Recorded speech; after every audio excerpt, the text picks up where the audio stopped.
وَكَذَلِكَ جَعَلْنَاكُمْ أُمَّةً وَسَطًا لِتَكُونُوا شُهَدَاءَ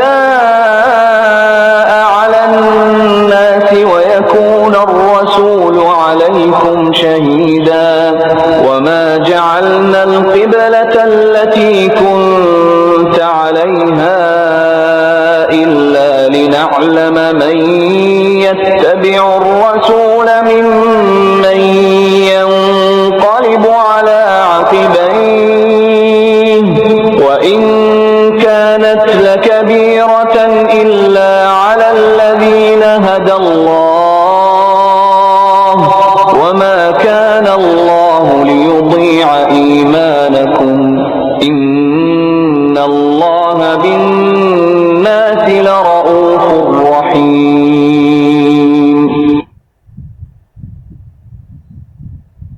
ہم نے اسی طرح تمہیں عادل امت بنایا ہے تاکہ تم لوگوں پر گواہ ہو جاؤ اور رسول صلی اللہ علیہ وسلم تم پر گواہ ہو جائیں. جس قبلے پر تم پہلے سے تھے اسے ہم نے صرف اس لیے مقرر کیا تھا کہ ہم جان لیں کہ رسول کا سچا تابعدار کون ہے اور کون ہے جو اپنی ایڑیوں کے بل پلٹ جاتا ہے. گو یہ کام مشکل ہے مگر جنہیں اللہ نے ہدایت دی ہے ان پر کوئی مشکل نہیں.